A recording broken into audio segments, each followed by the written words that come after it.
We will take the next question. Assalamu alaikum. My name is Zishan.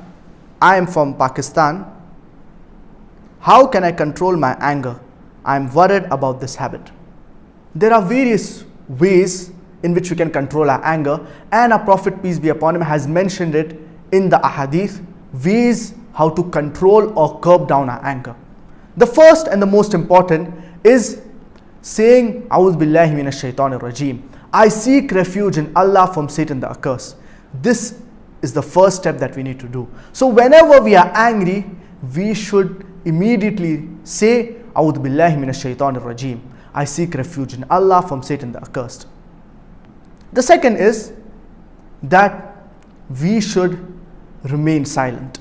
Many a times when we get angry, we say things that we normally would not say. For example, we may use abusive language, we may use foul language, we may raise our voice in front of our elders, in front of our parents, etc. Our beloved Prophet Muhammad, peace be upon him, said that if you are angry, you should remain silent. The third is that you should change your position. And our beloved Prophet Muhammad, peace be upon him, said that if you are angry and you are standing, you should sit down. If you are sitting, you should lie down. So, if you are standing and you are angry, you should sit down. If yet you cannot control your anger, then you should lie down. And we have the example of Abu Dharr radiallahu anhu, wherein he was feeding his animals at a trough that he owned.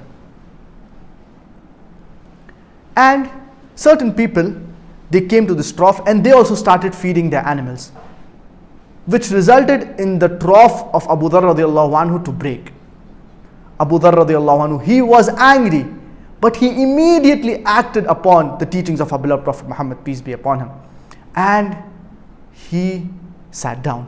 So the people around him, they asked that, why did you sit down?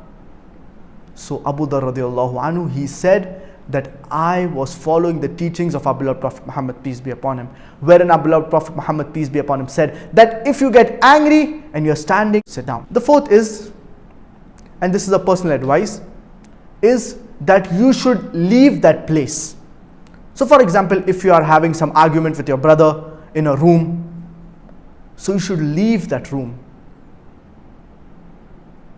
Because you may say things, you may do things which you will regret later on.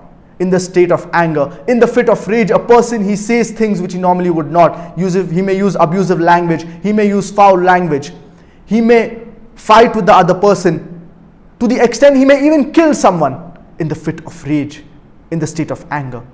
And later on, he will regret it. But many a times the damage, it is irreversible. For example, if he kills someone, even if he regrets it later on, the person has already lost his life. So it is very important we control ourselves in the fit of rage. Control your anger, or your anger, it will control you. And being patient when you are angry saves 1,000 moments of regret later on. If you are patient in this state of anger, it will prevent you from doing things that are wrong, will prevent you from doing things that are haram. For example, if you are angry with someone and in the fit of rage you kill this person, we seek refuge in Allah from this. And later on, even if you regret this act, it is irreversible. This person, he has already lost his life. And our beloved Prophet Muhammad, peace be upon him, said, the strong believer is not the one who wrestles down his opponent. The strong believer is the one who controls himself when he's angry. We have the example of Ali radiallahu anhu, wherein he was fighting for the sake of Allah subhanahu wa ta'ala against a non-Muslim. And Ali radiallahu anhu, he's about to kill this non-Muslim, wherein when this non-Muslim, he's about to be killed, he spits on the face of Ali radiallahu anhu. Ali radiallahu anhu, he immediately stops fighting. This non-Muslim, he's shocked. Why did Ali radiallahu anhu stop fighting and didn't kill me when he could have done it so easily? So Ali radiallahu anhu, he responds to this unbeliever, to this non-Muslim, and he says that before you spat on my face, I was fighting for the sake of Allah subhanahu wa ta'ala. But after you spat on my face, I would be fighting for a personal grudge. And I did not want people to say that I was fighting for a personal grudge.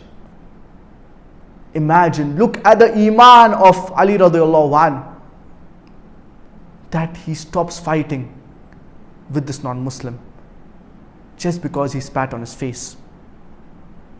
This was the iman of the Sahaba. And if you look at the lifestyle of our beloved Prophet Muhammad, peace be upon him, the first 13 years of prophethood in Makkah, towards the end of these first 13 years, wherein Sahaba like Umar radiallahu anhu, Hamza radiallahu anhu, they embraced Islam, the Muslims, they started getting powerful. They had the strength.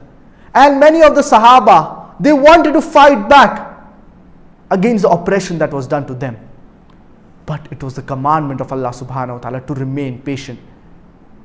Even though they wanted to fight back, they were angry at these kuffar, at these mushrikeen, yet they bore it with patience and perseverance. So many a times you have the means to get angry, but you prevent yourself.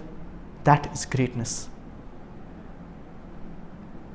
So you should abstain from doing anything that is haram, control ourselves in the fit of rage, in the fit of anger. And our beloved Prophet Muhammad, peace be upon him, said that the one who controls his anger when he has the means to act upon it, Allah subhanahu wa ta'ala will fill his heart with contentment on the day of resurrection. Subhanallah, what a hadith. Imagine having contentment on the day of resurrection when people are in panic and they are scared about the questioning of Allah. We should always be patient, be calm when we are angry. And we should curb down our anger, follow the teachings of our beloved Prophet Muhammad, peace be upon him. And we should always remember, the true strength of a believer is not in wrestling down or fighting another believer, but it is in controlling yourself when you are in the fit of rage, when you are in the state of anger.